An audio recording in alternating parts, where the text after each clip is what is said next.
Chapter 6. A Fair Breeze. One morning, when the wind was from the west, Stuart put on his sailor suit and his sailor hat, took his spyglass down from the shelf, and set out for a walk, full of the joy of life and the fear of dogs. With a rolling gait, he sauntered along towards Fifth Avenue, keeping a sharp lookout. Whenever he spied a dog through his glass, Stuart would hurry to the nearest doorman, climb his trouser leg, and hide in the tails of his uniform. And once, when no doorman was handy, he had to crawl into yesterday's paper and roll himself up in the second section till danger was past. At the corner of Fifth Avenue, there were several people waiting for the uptown bus, and Stuart joined them. Nobody noticed him because he wasn't tall enough to be noticed.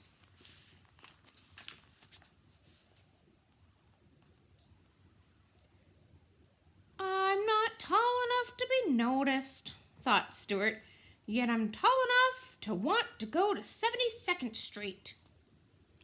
When the bus came into view and all the men waved their canes and briefcases at the driver, and Stuart waved his spyglass, then, knowing that the step of the bus would be too high for him, Stuart seized hold of the cuff of a gentleman's pants and was swung aboard without any trouble or inconvenience whatsoever.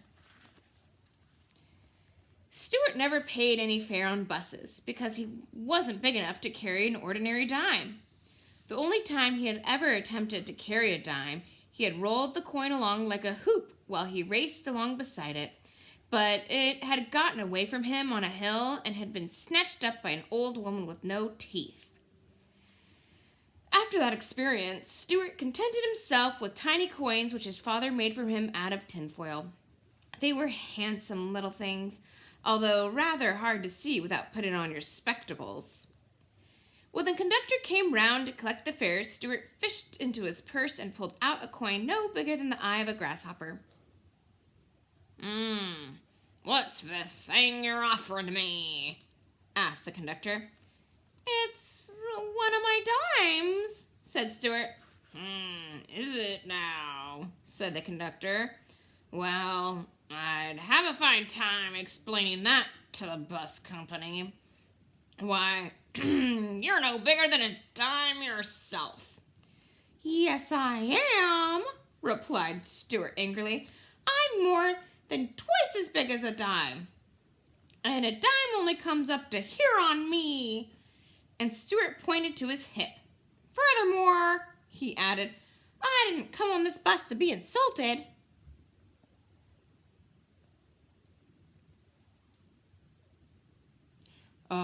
Beg your pardon," said the conductor. "You'll have to forgive me, for I've no idea in the world there was such a small sailor." "Live and learn," muttered Stuart tartly, putting his change purse back into his pocket. When the bus stopped at 72nd Street, Stuart jumped out and hurried across the sailboat pond at Central Park. Over the pond, the west wind blew, and into the teeth of the west wind sailed the sloops and schooners, their rails well down, their wet decks gleaming. The owners, boys and grown men, raced around the cement shores, hoping to arrive at the other side in time to keep the boats from bumping. Some of the toy boats were not as small as you might think, for when you got close to them, you found that their main mast was taller than a man's head, and they were beautifully made, with every ship shape and ready for sea. To Stuart, they seemed enormous, and he had hoped he would be able to get aboard one of them and sail away to the farthest corners of the pond. He was an adventurous little fellow, and he loved the feel of the breeze on his face and the cry of the gulls overhead and the heave of the great swell underneath him. As he sat cross-legged on the wall that surrounds the pond, gazing at the ships through his spyglass, Stuart noticed that one boat seemed to him finer and prouder than any other. Her name was Wasp. She was a big black schooner flying the American flag. She had a clipper bow, and on her foredeck was mounted a 3-inch cannon. She's the ship for me, Stuart thought. And the next time she sailed in, he ran over to see where she was being turned around. Excuse me, sir, said Stuart to the man who was turning her, but are you the owner of the schooner Wasp? I am, replied the man, surprisingly to be addressed by a little mouse in a sailor suit. I'm looking for a good berth and a good ship, continued Stuart, and I thought perhaps you might sign me on. I'm strong and I'm quick. Are you sober? Asked the owner of the Wasp.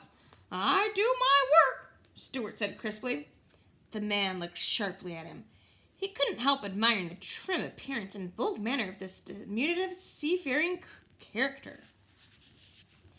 Well, he said at length, pointing at the prow of the Wasp out of the center of the pond, I'll tell you what I'll do with you. You see that big racing sloop out there? I do, said Stuart. That's Lillian B. Wormrath, said the man, and I hate her with all my heart. Then so do I, cried Stuart loyally. I hate her because she's always bumping into my boat, continued the man, and because her owner's a lazy boy who doesn't understand sailing and who hardly knows a squall from a squid. Or a jib from a jibe, cried Stuart. Or a luff from a leech, bellowed the man. Or a deck from a dock, screamed Stuart. Or a mast from a mist, yelled the man. But hold on now, for no more of this. I'll tell you what we'll do.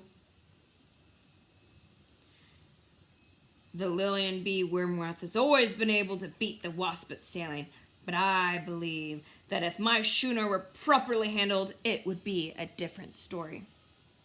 Nobody knows how I suffer standing here on shore, helpless watching the Wasp blunder along, when all she needs is a steady hand on her helm. So, my young friend, I'll let you sail the Wasp across the pond and back, and if you can beat that detestable sloop, I'll give you a regular job. Aye, aye, sir, said Stuart, swinging himself aboard the schooner and taking his place at the wheel. Ready about. One moment, said the man. Do you mind telling me how you propose to beat the other boat?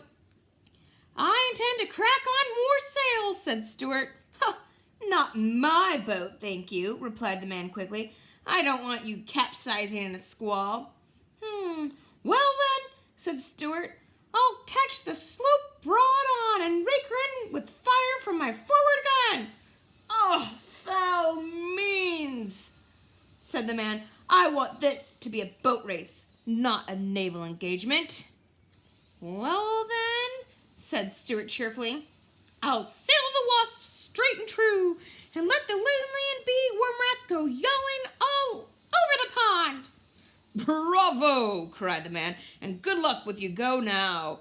And so saying, he let go of the Wasp's prow, and a puff of air bellied out of the schooner's head sails, and the paid off and filled away on the port rack, heeling gracefully over the breeze, while Stuart twirled her wheel and braced herself against the deck cleat.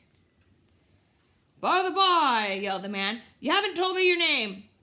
Name is Stuart Little, called Stuart at the top of his lungs. I'm second son of Frederick C. Little of this city. Bon voyage, Stuart, hollered his friend. Take care of yourself and bring the Wasp safe home.